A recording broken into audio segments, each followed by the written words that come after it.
Rupanya memang sudah selesai ya pertemuan kita. Jadi tadi itu kan khotbah. Dan biasanya sesudah khotbah adalah persiapan persembahan.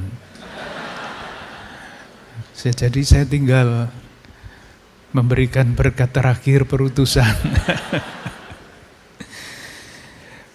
Para ibu dan bapak, para suster, bruder, para romo sekalian, sebetulnya semua yang mau saya sampaikan sudah disampaikan Romo Edi.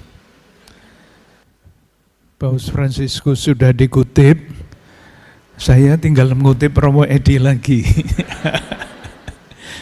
Terima kasih Romo Edi sudah memberikan uraian yang begitu lengkap.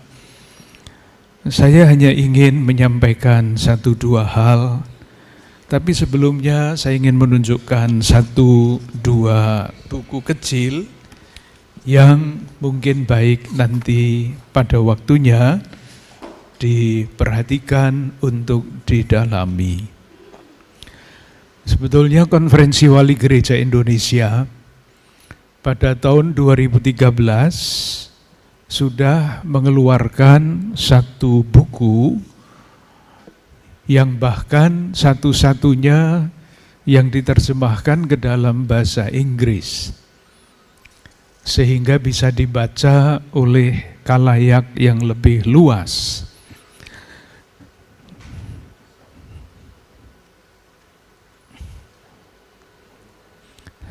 Bukunya kecil ini, tetapi rupa-rupanya pada waktu itu gemanya belum luas.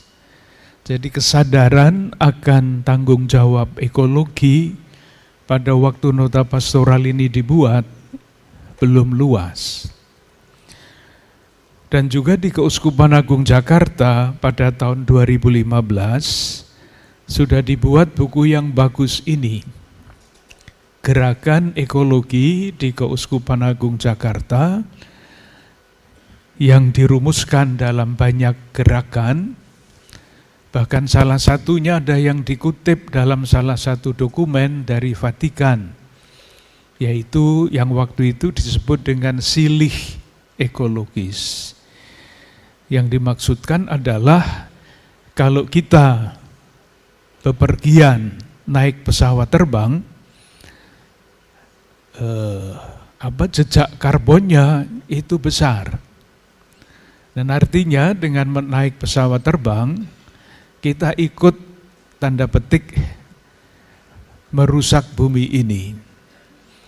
Maka silih ekologis pada waktu itu yang diusulkan adalah kalau naik pesawat terbang tiketnya 1 juta, disisihkanlah uang 50.000, lalu dikumpulkan menjadi silih ekologis, dan kemudian uang yang terkumpul itu untuk memperbaiki bumi. Sudah banyak sebetulnya.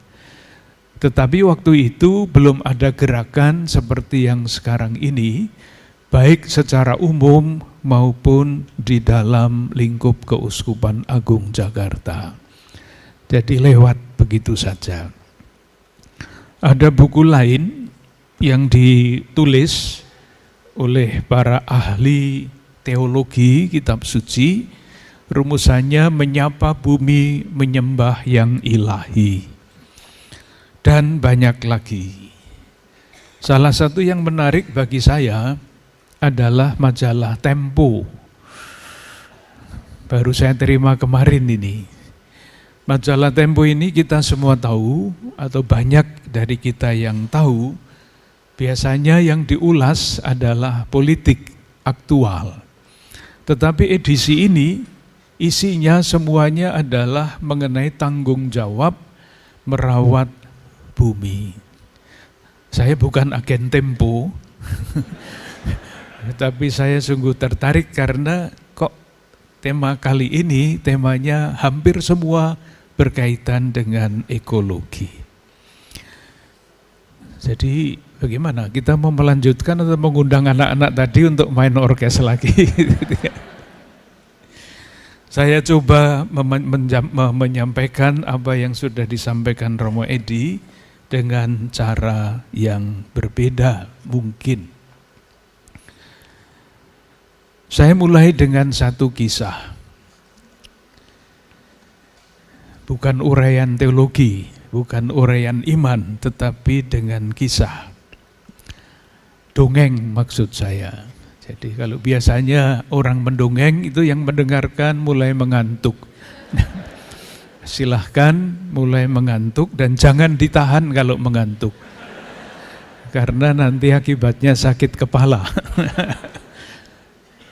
Kalau mengantuk silahkan langsung beristirahat dalam damai dalam Tuhan.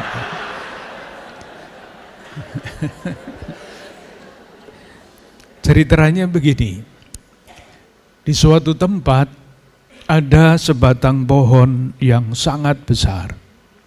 Sangat besar. Daunnya rimbun dan banyak sekali burung-burung yang bersarang di tempat itu.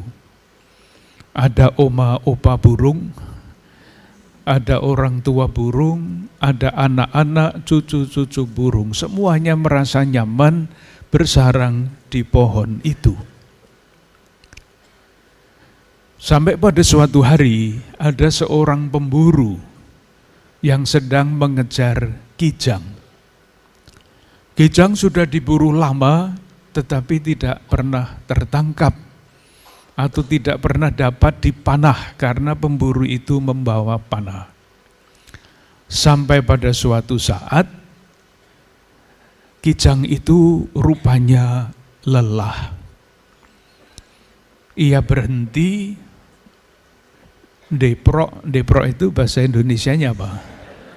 Terduduk di bawah pohon besar itu dan tidak bisa berlari lagi. Pemburu itu berpikir sekarang saatnya saya akan melepaskan panah saya. Dan betul busur direntangkan, panah dilepaskan, yakin bahwa kijang itu akan kena. Ternyata dengan tenaganya yang terakhir, kijang itu meloncat ke samping, sehingga panah tidak kena kijang itu, melainkan kena pohon yang besar tadi. Padahal panahnya beracun. Karena racun itu, pohon itu mulai meranggas. Daun-daunnya mulai menguning, berjatuhan, ranting-rantingnya mulai kering, dan mulailah burung-burung yang ada di situ pergi satu persatu mencari tempat yang lebih nyaman. Sampai akhirnya tinggal seekor burung yang tidak pergi. Katakanlah burung nuri. Moga-moga tidak ada yang namanya nuri di sini. Burung nuri itu bertengger, kena hujan, kena panas, tetapi tidak pergi seperti teman-temannya yang lain. Lewatlah seorang pengembara. Ia melihat burung nuri bertengger sendirian itu, merasa aneh. Lalu dia berkata begini, burung nuri, kenapa kamu tidak seperti saudara-saudaramu, orang tuamu, teman-temanmu pergi dari pohon ini? Nuri menjawab begini, waktu itu burung nuri masih bisa bahasa Indonesia, maka dia menjawabnya pakai bahasa Indonesia. Bapak, bagaimana mungkin saya pergi meninggalkan pohon ini sendirian? Kakek nenek saya bersarang di sini, orang tua saya bersarang di sini, teman-teman saya semua bersarang di sini. Bagaimana mungkin saya meninggalkan pohon yang begitu bermakna bagi hidup kami sendirian? Lalu pengembara itu berkata begini, Nuri, betapa mulianya hatimu. Ajukan satu pertanyaan, dan saya akan mengabulkan permintaanmu. Nuri menjawab begini, Bapak, apalagi yang ingin saya sampaikan, saya minta, selain supaya pohon ini tumbuh kembali. Ternyata peziarah itu seorang atau dewa, Mahadewa, yang bisa mengabulkan semua permintaan siapapun. Permintaan Nuri itu dikabulkan, mulailah pohon yang sudah meranggas, kering, dahan-dahannya mulai hijau kembali. Tunasnya mulai tumbuh, dan burung-burung yang tadinya pergi meninggalkan pohon itu satu persatu kembali. Merasa nyaman bersarang di tempat itu, merasa nyaman hidup bersama-sama dengan burung-burung yang lain. Dongengnya selesai. Kalau ada yang mau melanjutkan istirahat, silahkan. Saudari-saudara sekalian, ini adalah kisah warisan dari nenek moyang kita yang mempunyai pesan yang sangat dahsyat menurut saya, yaitu tanggung jawab untuk merawat bumi, tanggung jawab untuk melakukan segala sesuatu, memperjuangkan segala sesuatu untuk bersolider dengan bumi ini. Tadi sudah disampaikan oleh Romo Edi dengan bahasa yang berbeda. Masalahnya adalah apakah hanya pohon itu dalam ajaran yang mau diwariskan oleh nenek moyang kita yang terluka? Jawabannya bukan. Dongeng itu memang mungkin saya temukan di dalam satu buku tentang ekologi, tanggung jawab merawat bumi, tetapi bisa kita perluas. Yang terluka kena racun itu bukan hanya pohon, bukan hanya bumi ini. Yang kena racun, yang terluka adalah kemanusiaan. Kita semua umat manusia terluka. Itulah sebabnya butir berikutnya, Keuskupan Agung Jakarta sejak tahun 2022 mengajak seluruh umat untuk mendalami ajaran sosial gereja, dan bukan hanya mendalami ajarannya, tetapi mencari jalan-jalan yang konkret untuk menyembuhkan luka-luka kemanusiaan itu. Dan sekarang pada tahun kelima ini kita sampai pada tanggung jawab untuk merawat bumi yang kita harapkan akan berkembang menjadi rumah kita bersama. Karena rumusan-rumusan yang kita baca itu kan bumi rumah kita bersama. Betul apa tidak itu? Tidak betul. Seandainya bumi itu rumah kita bersama, tidak ada orang miskin, tidak ada negara miskin, tidak ada kerusakan alam. Harapannya memang bumi itu rumah kita bersama, tetapi tidak. Kalau misalnya rumah kita bersama, di rumah kita tidak ada anak misalnya yang merasa dianaktirikan. Tidak ada yang merasa tidak diperhatikan dibandingkan dengan yang lain. Kalau sekolah ya seragamnya sama, sepatunya sama, bukan yang satu mereknya ini, yang lain mereknya itu. Kalau dibeda-bedakan seperti itu, lalu rumah kita bukan rumah kita bersama. Demikianlah bumi ini, kita berharap bumi ini menjadi rumah kita bersama. Nyatanya tidak. Ada yang kamarnya leks, rumahnya leks, tetapi ada yang rumahnya di gerobak sampah. bukan rumah kita bersama bumi ini. Bahkan Jakarta ini bukan rumah kita bersama. Tapi nanti kalau saya omong tentang itu kemana-mana, maka saya stop di situ.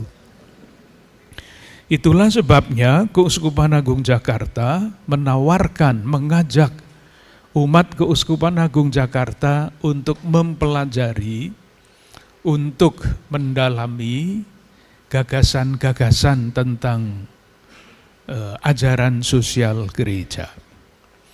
Saya memberikan contoh 1-2 pendek-pendek saja. Apa yang dimaksudkan dengan ajaran sosial gereja yang kita sosialisasikan di seluruh Keuskupan Agung Jakarta ini? Setiap tahun kalau ingat sejak tahun 2022 di semua gereja di Keuskupan Agung Jakarta di bagian depan itu dipasang banner-banner.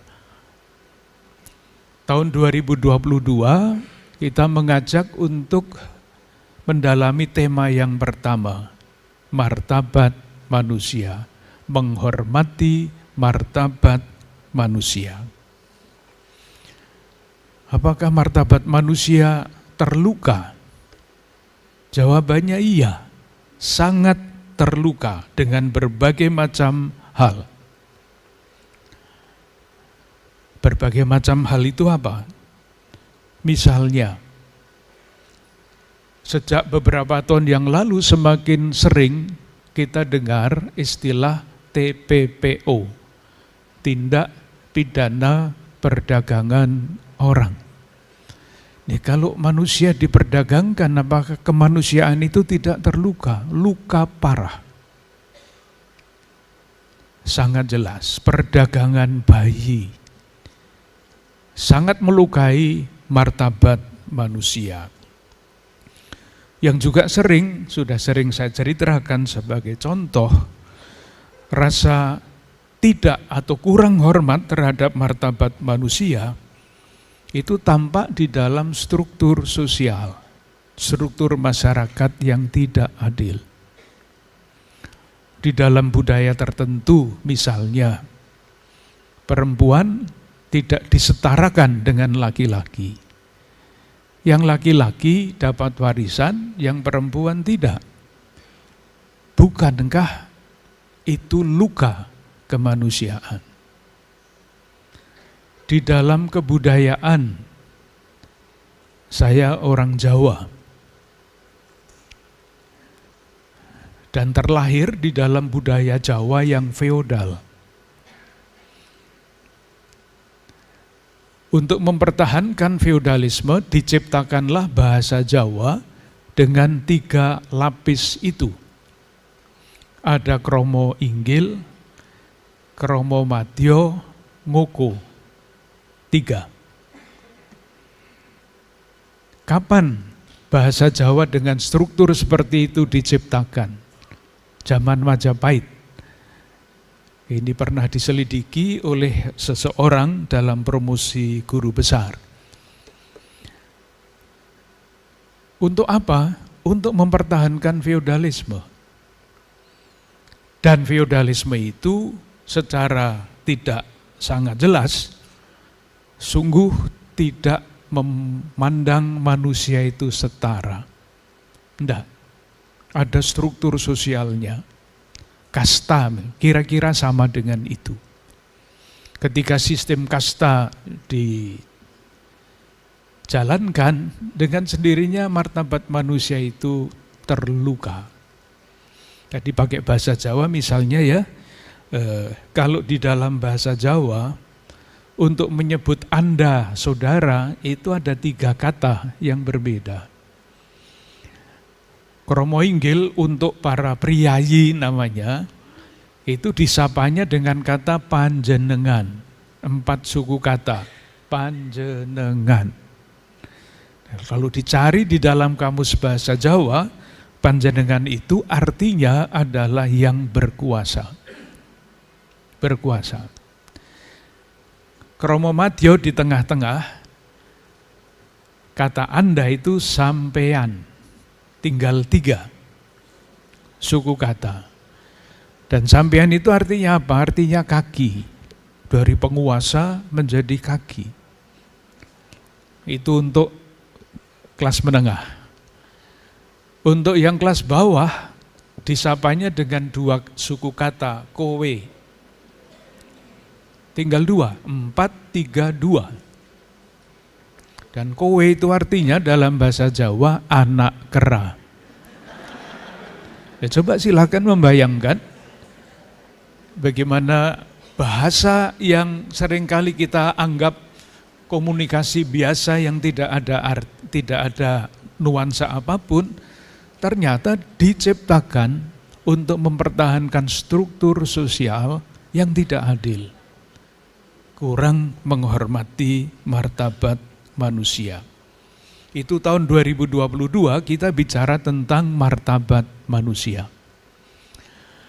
Tahun 2023, tema kedua dari ajaran sosial gereja adalah tanggung jawab untuk mewujudkan kebaikan bersama. Itu cita-cita dari seluruh umat manusia, kebaikan bersama. Itu pula yang terumus misalnya di dalam Pancasila, keadilan sosial bagi seluruh rakyat Indonesia, seluruh rakyat Indonesia. Dalam salah satu ayatnya, saudara-saudara kita yang terlantar menjadi tanggung jawab negara. Betul apa enggak itu? Nah, silahkan menjawab menurut pengamatan masing-masing. Rupa-rupanya masih sangat jauh. Jadi ajaran sosial yang ke gereja, yaitu kebaikan bersama, itu pun terluka. Ada yang mempunyai akses yang seluas-luasnya untuk pendidikan. Ada yang karena tidak mempunyai KTP, ada yang karena tidak mempunyai kartu keluarga, tidak bisa sekolah, bahkan di sekolah dasar, tidak bisa. Apakah itu cermin dari kebaikan bersama? Akses kesehatan dan lain sebagainya. Itu tema yang kedua. Bannernya sudah ganti di gereja-gereja itu. Tahun 2023, 2024, temanya adalah solidaritas, subsidiaritas. Tadi Romedi bicara mengenai fratelli tutti, semua adalah saudara, sesama saudara. Betul demikian? Rasa-rasanya tidak. Seandainya solidaritas internasional itu terwujud, maka tidak akan ada istilah negara kuat, negara lemah. Dunia bagian utara, dunia bagian selatan, tidak ada. Negara kaya, negara miskin, tidak ada. Kalau solidaritas itu sesuai dengan yang diharapkan di dalam ajaran sosial gereja. Sama Indonesia Barat, Indonesia Timur. Seandainya solidaritasnya itu sungguh-sungguh demikian, demi kebaikan bersama, tidak akan ada seperti keadaan seperti ini. Dan kemudian seperti apapun kita berjuang untuk menghormati martabat manusia, seperti apapun kita berjuang untuk mengembangkan solidaritas. Sudah Mas, tidak usah pakai. Iya. Nanti mati lagi. Ini kan pasti sudah hidup. Nanti kalau ini mulai batunya habis, nanti bisa diganti. Ngomong apa tadi saya lupa. Ya, seperti apapun solidaritas itu kita perjuangkan, dimanapun di dunia ini, selalu ada saudara-saudara kita yang kalah di dalam persaingan perjuangan hidup ini. Maka temanya adalah memberi perhatian lebih kepada saudari-saudara kita yang kecil, lemah, miskin, dan tersingkir. Saya sengaja merumuskan kalimatnya seperti itu. memberi perhatian lebih kepada saudara kita yang kecil, lemah, miskin, tersingkir. Di dalam doa-doa, biasanya rumusannya enggak seperti itu. Marilah kita berdoa untuk mereka yang kecil, lemah, miskin, tersingkir. Beda apa enggak itu?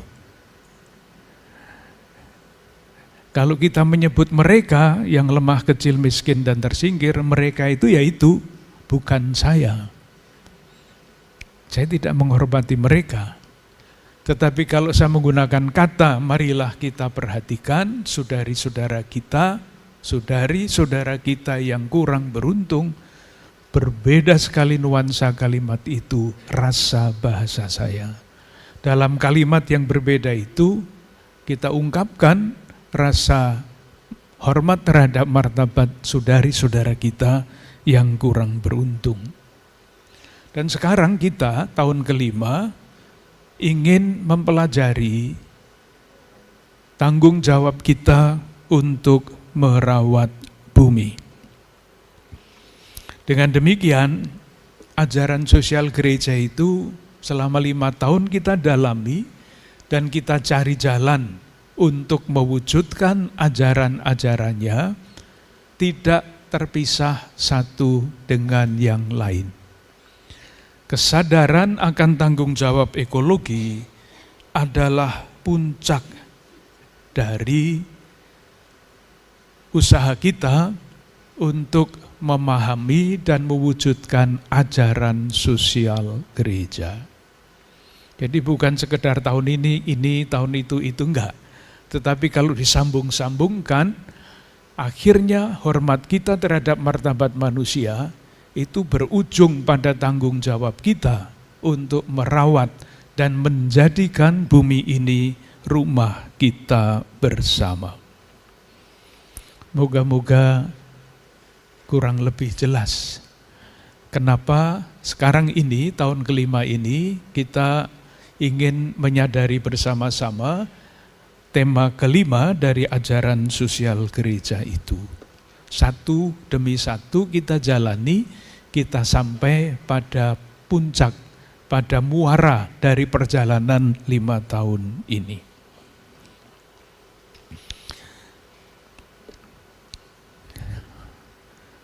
Seterusnya, nanti kalau saya memakai angka 1, 2, kadang-kadang di tengah jalan saya lupa, sudah sampai nomor berapa ini, maka saya sampaikan selanjutnya.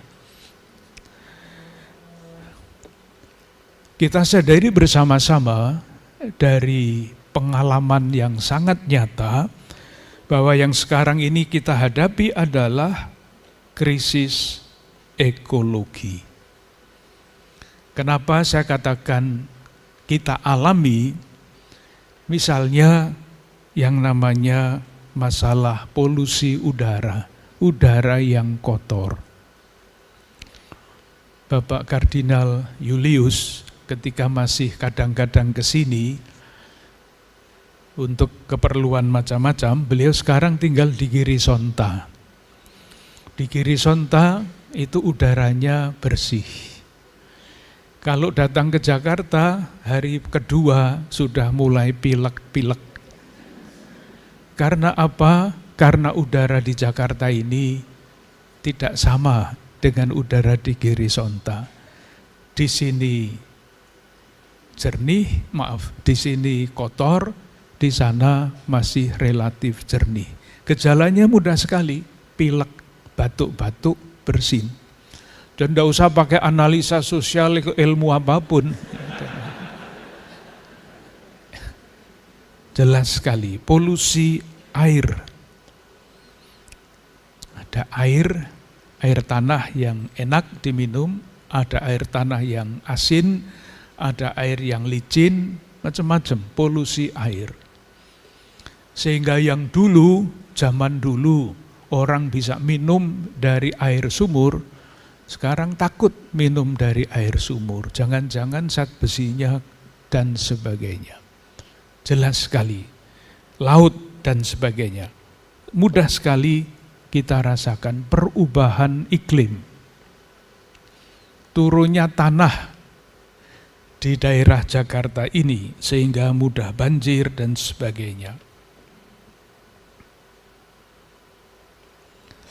Kalau di negara kita yang diributkan adalah masalah tambang. Maka ini menjadi masalah, bukan hanya masalah ekologi, tetapi juga menjadi masalah ekonomi, menjadi masalah moral berkaitan dengan tambang. Berkali-kali dikatakan ketika ada tawaran tambang dari pemerintah kepada lembaga agama, Konferensi Wali Gereja Indonesia langsung tidak pikir, tidak rapat, tidak menerima. Ini masalah moral, tanggung jawab moral yang mesti diemban dengan tekun, dengan dengan setia. Perkebunan, kehutanan. Yang terakhir, kembali lagi, saya menyebut majalah Tempo. Sekali lagi, bukan karena saya agen Tempo. Tetapi pernah dalam satu catatan kritis, itu berbicara mengenai sawit itu pohon atau bukan. Membaca itu ya. Masalahnya apa di sini ini? Bapak Presiden mengatakan sawit itu kan sama dengan pohon, ada daunnya.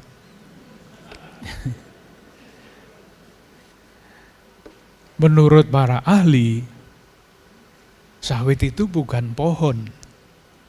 Dengan segala macam penjelasan ilmiahnya. Kenapa? Ini tafsiran, kalau saya salah saya senang.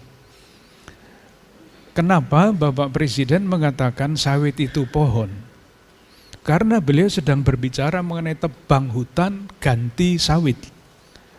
Sehingga nanti kalau dikritik oleh para pejuang lingkungan hidup, dia mengatakan, loh sawit kan pohon. Jadi saya hanya mengganti pohon hutan itu dengan pohon sawit. Apa yang ada di balik pernyataan seperti itu sampai ditempuh jalan yang begitu tidak benar secara ilmiah. Sawit itu bukan pohon menurut ilmu. Ilmu apa itu namanya saya tidak tahu. Kok sampai di situ ya, maaf.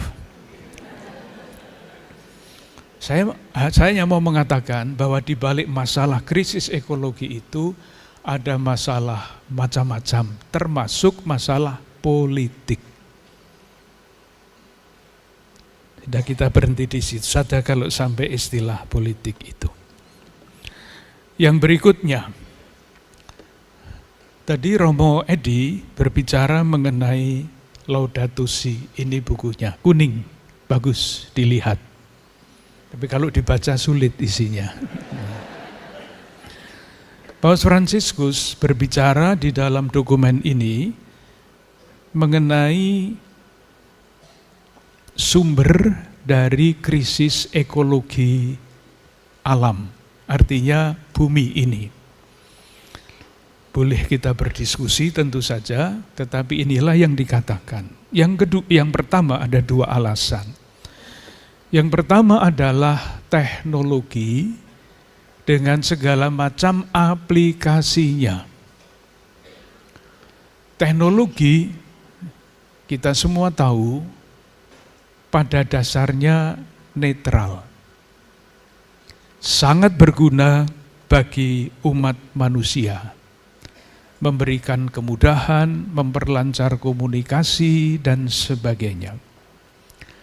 Tetapi karena pada dasarnya netral, bisa digunakan seturut kemauan manusia. Ya, kalau kemauannya baik, seimbang, dipertimbangkan secara moral dan etis, akan memajukan kesejahteraan umat manusia seluruhnya, bukan sebagian-sebagian. Apa yang terjadi?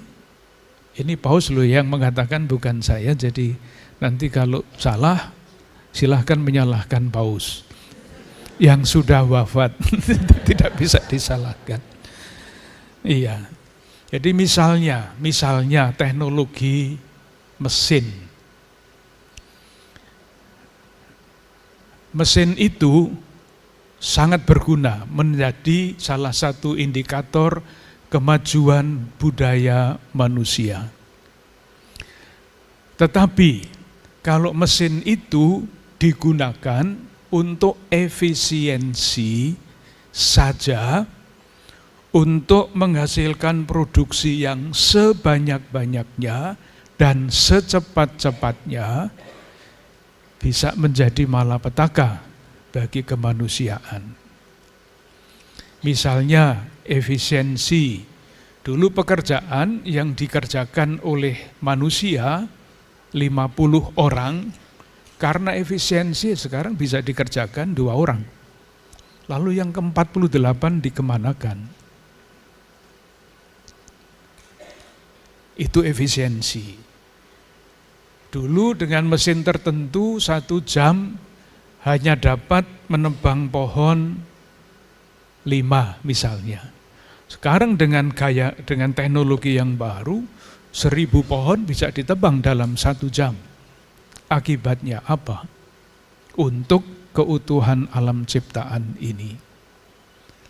Itu teknologi. Salah satu akar dari krisis ekologi adalah teknologi yang digunakan tanpa pertimbangan moral, tanpa pertimbangan etis. Teknologi mengabdi kepada kemanusiaan. Tetapi kemajuan teknologi dapat membuat kemanusiaan itu semakin terluka. Beberapa waktu yang lalu kita pernah dalam salah satu rapat bicara mengenai satu lembaga yang merasa bahwa lembaganya itu terlalu banyak karyawan. Lalu sudah dibicarakan, didiskusikan akan menjadi sekian saja. Entah bagaimana waktu itu karena saya pastor, saya mengatakan hati-hati mem-PHK karyawan.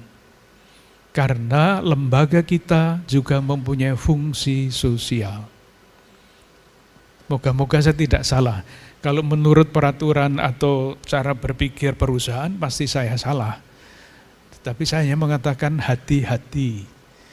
Hati-hati itu kan tidak harus tidak melakukan apa-apa, hanya hati-hati.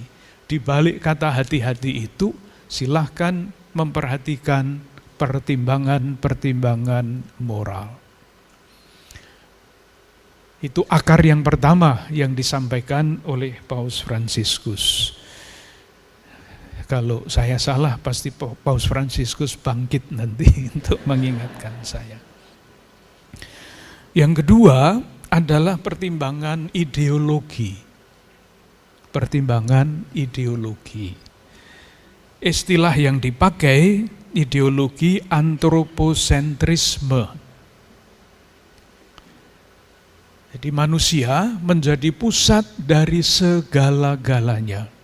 Tadi dijelaskan oleh Romo Edi dengan Kejadian bab 1 ayat 28 tanpa memperhatikan Kejadian bab 2 ayat 15. Hanya menguasai dan menundukkan bumi. Hanya itu saja yang dibaca. Karena apa? Karena segala sesuatu mestinya diperuntukkan oleh manusia.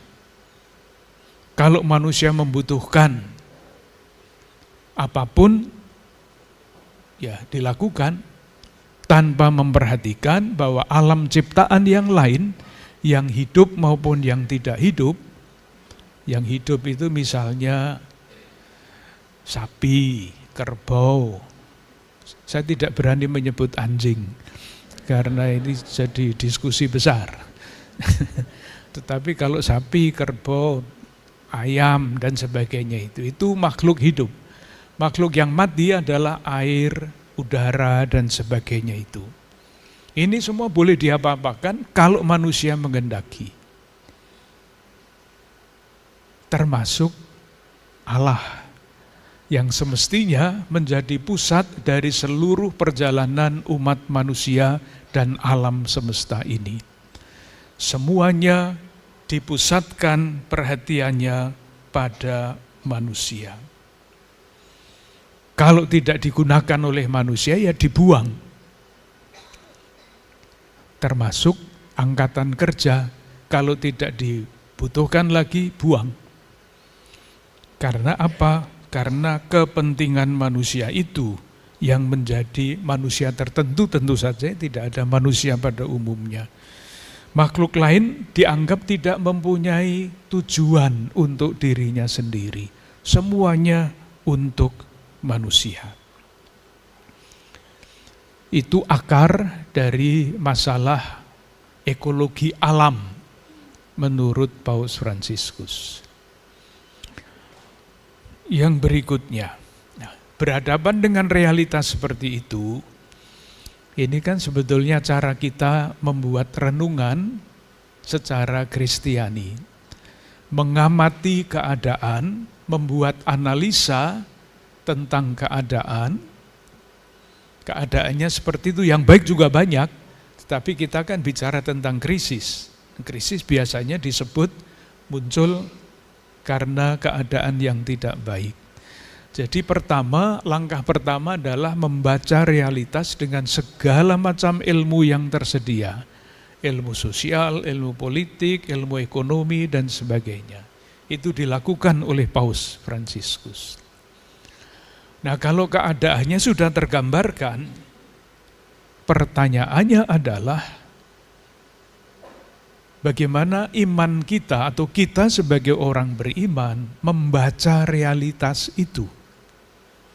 Moga-moga langkahnya jelas.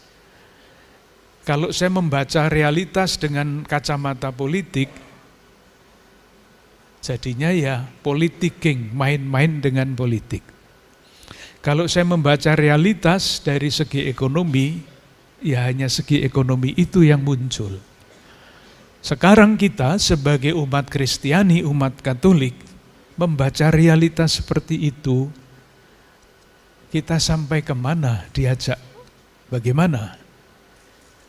Supaya kita bisa mengambil sikap. Jadi nanti bagian berikutnya, sesudah realitasnya begitu, kacamata yang kita pasang adalah kacamata Katolik. Nah, kalau kacamata Katolik memandangnya seperti itu, langkah-langkah seperti apa yang mesti kita langkahkan?